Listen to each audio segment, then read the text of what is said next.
Hi, I'm Suzanne McAllister. Welcome to Full Circle. I'm glad you could join us today. You know, I was really surprised to learn that over 1 million children in this country who need hearing aids don't have them because they can't afford them.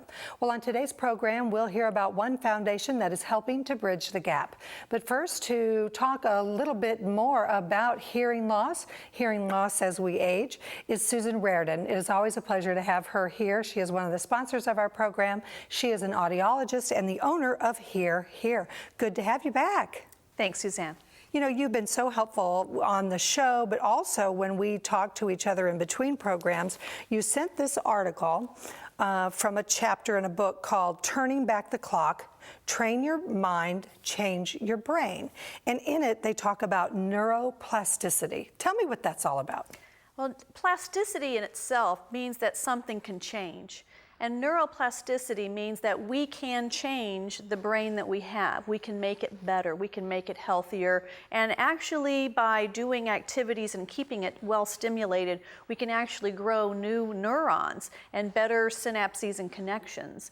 So Michael Merzenich was the researcher who coined the term neuroplasticity, and he has actually developed all sorts of mind training. The Lumosity games were based off of his research that people of all ages, and especially focusing on adults, can do activities to sharpen their skills and to help keep the degradation of a human's brain from occurring. And this was somewhat controversial, I understand, when it first came out, because there was that method of thinking that no, as we age, it just gets worse. It can't get better. Yes, initially the researchers absolutely believed that the brain could not change. It could not be remapped. It could not have neurons that did one thing change and do a different activity or job depending on what was going on in the brain, that it couldn't shift zones, that it couldn't grow new cells. And it's kind of amusing, but that was considered the way it was, and the brain was fixed. And for a long time, the researchers really had to fight against that to get this new way of thinking about thinking to change. And so many people are doing those games, and oftentimes people will say, well, to keep my brain healthy and growing, I do crossword puzzles all the time. But it's more than that, isn't it? Talk a little bit about the variety of activities that we need to be engaged in. It is more than that, and they specifically talk about how you can't do the same thing over and over because there's too much similarity in doing a crossword puzzle over and over. You need an activity that stimulates your mind that is novel, and they often use that word. It needs to be a novel activity, something that you haven't done before, so that you can go from not being very good at it to improving as you continue to do it and develop better synapses and pathways. So, for instance, if we're getting older and we want to keep our brain active, we could take up piano lessons or dancing or a foreign language. Absolutely, and those are actually three of the ones they really focus on because it's just such an overall body experience. It really stimulates the mind. Well, and you must be excited about this because there is real strong similarities or implications for our hearing. Talk about that link. There is. In fact, recently they've been using the phrase, we hear with our brain, because our ears send the signal to the brain, but the brain does all the work. So we need to maintain that good, healthy brain matter so that we can process what we hear and have it make more sense to us. Same thing with other senses, our vision and our sense of touch. And they've even shown how it has impact on emotional ability and depression and quite a bit of mental illness. Wow, that's really interesting. Well, you deal with this all the time as an audiologist at Hear Here, and I want to be sure and mention that you do the hearing tests complimentary because you want people to know whether or not they need to get some kind of assistance. When you do the hearing tests, oftentimes you may find someone who has profound hearing loss. I think we have a grid to take a look at. Tell me what this grid means from your perspective as an audiologist. Well, actually, the severe hearing loss, or the severe to profound hearing loss, really takes that person out of the social game. It's at a point where they can't interact with people anymore. They have got to have some assistance. And I think it's important for all adults to have a baseline audiogram, because we all get tested when we're in school. But once we get out of high school, then who's testing you?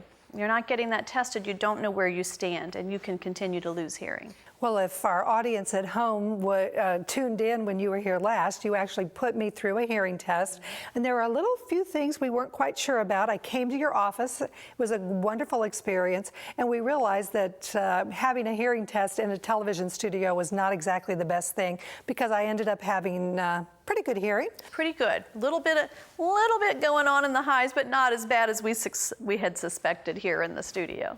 Well, we want to put Susan's contact information up on the screen. If you have some questions or would like to have that complimentary hearing test, we do highly recommend, as Susan said, getting that baseline. But we are going to take a break, but when we come back, we're going to tell you about Katie's Here to Help Foundation, and they are doing some great things. Don't go away.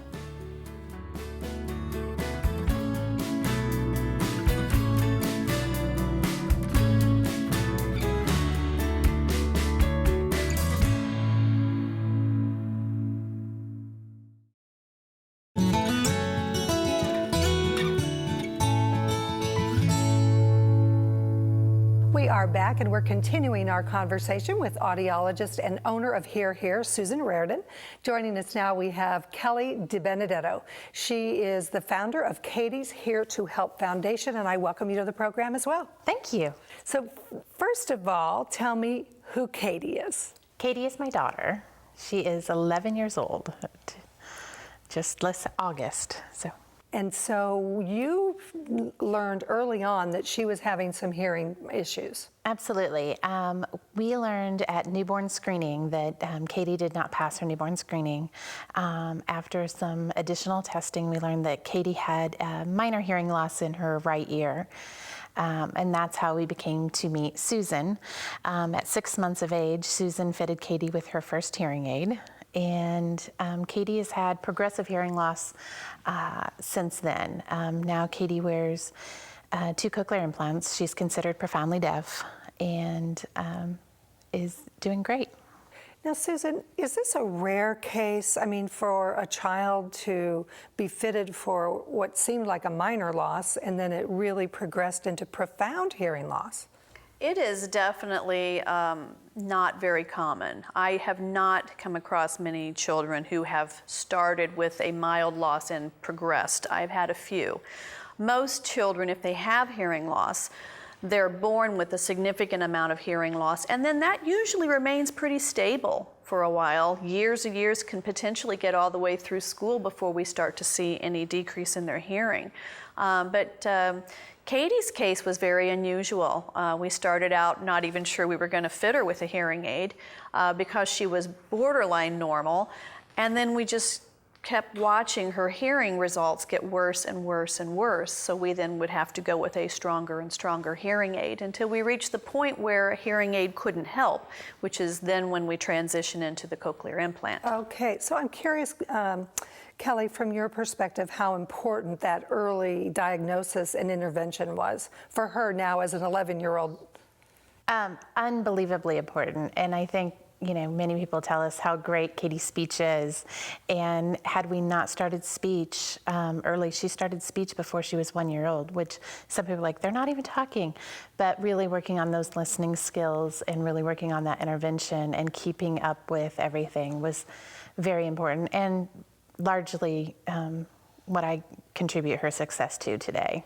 Sure, because that speech therapy is part of it. If you cannot hear, it is very difficult to articulate those words. So let's get a little technical here, Susan. What exactly is a cochlear implant? I think we have a drawing to try to help us through this. Yes, a cochlear implant looks a lot like a very large behind-the-ear hearing aid. So the device is multiple parts. The part that people see is the part that goes behind the ear, and then that's connected to a little round magnet that attaches to the skin. And then that adheres to another magnet, which is underneath the skin. And then that is attached to a wire that threads down into the inner ear into the cochlea, which is that little snail-shaped organism, and threads those electrodes along the little curves of the cochlea, which then gives us the ability to hear different pitch, and then allows that person to interpret that into speech. Wow. So, Kelly, I'm wondering if Katie's ever talked to you about, now that she's 11 and she does have the cochlear implant, how does she explain her situation to her friends? I would suspect that they ask. Actually, she has done a video with another little girl in school, and they explained what a cochlear implant is, basically, kind of the bionic ear, what a hearing aid is, and how she hears with it. Katie is an excellent self-advocate and can explain the technology to you probably better than I could. That's wonderful to be able to be an advocate and be able to explain. So is this something that happens, because with Kelly's daughter, Katie, it happened very slowly, but when she was a child, is this something that could happen in adulthood? Absolutely. As a patient's hearing gets worse and worse and worse, we continue to put a stronger and stronger hearing aid on them. But especially for people who either started out with hearing that wasn't so good as a young adult, or had been subjected to some kind of an illness or disease or noise exposure, something traumatic happening, then they have a bit of a head start on their hearing loss and can progress to the point where they end up in a cochlear implant, and then I have to say, I can't help anymore. So what happens if the cochlear implant doesn't work? Are there other technologies, or is it a situation where the person just completely loses their hearing? Well, it's not going to preserve your hearing, but once you reach the point where the cochlear implant is the right thing to do, you've reached a point where a hearing aid isn't helping anymore. So you really don't have any alternatives. It's cochlear implant, and that's it. Some people do really well with their implants, and some people don't. And I have to wonder if that doesn't have something to do with the aging brain as well. Sure, what we talked about before in terms of neuroplasticity. Exactly. So Kelly, if Katie were here right now, what do you think she would say to other children who are perhaps going through this right now in their own life? I think Katie would offer words of encouragement that it's better at the end. Katie got her first implant when she was in kindergarten, and she just got her second implant this past May. And so she's gone through it again, and the second time is a little rougher and harder and a little more, but she can see the end and the future, and she's very excited about getting that hearing back and really able to hear and do the things that she enjoys. Well, not only is she an advocate, but you have a foundation. Katie's here to help. We're going to take this break, but when we come back, we'll tell you about how Katie's Here to Help Foundation is helping others in need.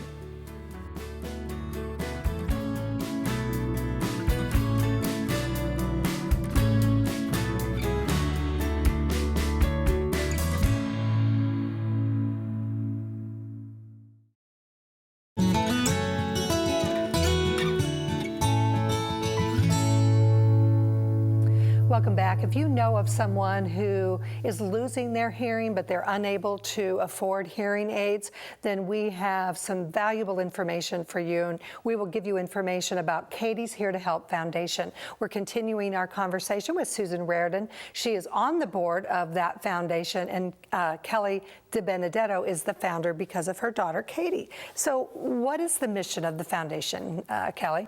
Our mission is to fund hearing aids for children. Basically, the high cost of hearing aids, average cost starts at about $1,500 per hearing aid. And there's a lot of families that can't afford to write that check. And so our mission is to help ease that burden for families. And there's also the ongoing expense of the batteries, too. Talk about that. We actually do collection of batteries. We disperse batteries to different audiologists and those kind of things so they can pass those out. We also help with the fitting of ear molds. Those run about $50 a piece, so we can help with those. And those change as the child grows, the ear grows. And so those are continually changing. Well, so, yeah. Susan, you're on the board, and I'm sure, given your background, you are a valuable member of the board. Tell me a little bit about your involvement. My involvement with the board has been a little bit different than other members on the board. I do all the other things they do, and we work on fundraising and awareness. But it's been nice to have that input and to help guide the foundation on, what's a good choice for hearing aids and companies, and who's child friendly, and who's got good FM compatibility for schools, and which hearing aid companies have a reasonably priced product, and that type of thing. Because there's a lot of information out there. During the break, we were talking about all these different implants, and I'm sure it's a very difficult source to kind of figure out where everything is. So tell me about the website. I went on it, and certainly it's a valuable resource in and of itself. katiesheretohelp.org, and it talks a lot about the kind of people that we help and the things that we do. We put our events on there. We have a wine tasting coming up November 8th in Carmel, and just really work on focusing on getting kids hearing aids. And they can go through that to apply to for funding also. So how can people volunteer? What can they get involved with in terms of the foundation? Our primary thing, because we don't do a lot of extra activities, our primary thing is fundraising. So really helping out with the fundraising and those kind of things. Sometimes we just need somebody to go meet with a parent or a child to go help them to get to hearing tests. We've had a couple of people bring them to Susan for us that are not able to get there, and those kind of things too. So, Susan, as an audiologist, I'm sure it breaks your heart that over 1 million children in the United States need hearing aids, but they don't have them, and I understand about 2,400 children in the state of Indiana. So if a family is dealing with the struggle of helping themselves or a child, and they need help financially, what would you say to them in terms of how to get started? The best thing to do is to go to the Katie's website. That's going to get you the information that you need to get connected, get forms, and get contact with Kelly so that we can figure out what needs they have and how we can help. A lot of people do not realize the expense of hearing aids and the fact that most insurances do not pay for hearing aids, even if it's for a child. And also the fact that most hearing aids have to be replaced every 5 to 7 years. Oh. So this is an ongoing expense that people will have for the rest of their lives if they have hearing loss as a child. Well, you heard how the Katie's Here to Help can help bridge the gap if you are in need. The information is up on your screen. Visit the website. Also, here is the website for Susan Reardon of Hear Here. I'd like to thank both of our guests today. It's been very helpful and informative, and I want to thank you both for what you're doing in our community. Susan Reardon and Kelly D. Benedetto. And Katie sounds like an absolutely fabulous young lady. Thank you. Thank you both for being here. Thank you, Susan. Well, we are back with our music segment with Blessings after this. Stay with us. Musical Showcase is brought to you by Flanner and Buchanan, helping families tell the story of their loved one's life.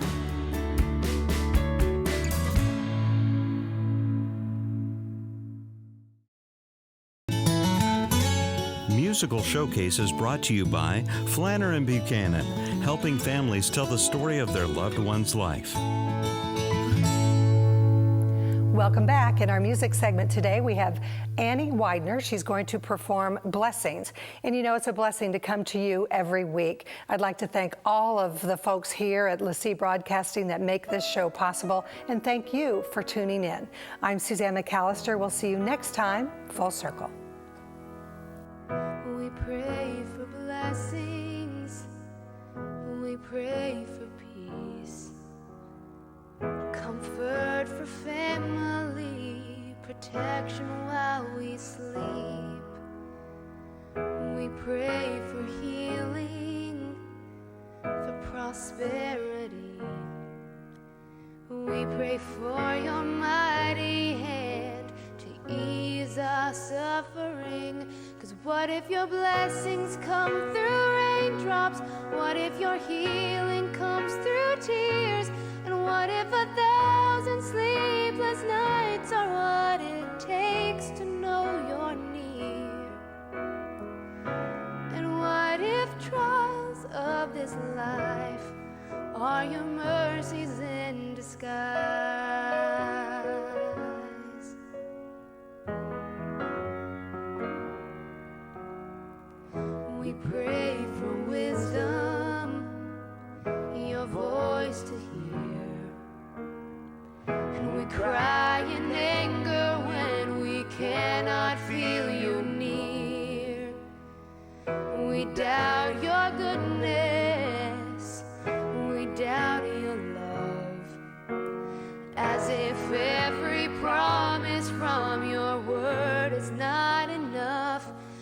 what if your blessings come through raindrops? What if your healing comes through tears? And what if 1,000 sleepless nights are what it takes to know you're near? And what if trials of this life are your mercies in disguise? When friends betray us, when darkness seems to win, we know that pain reminds this heart that this is not our home. It's not our home.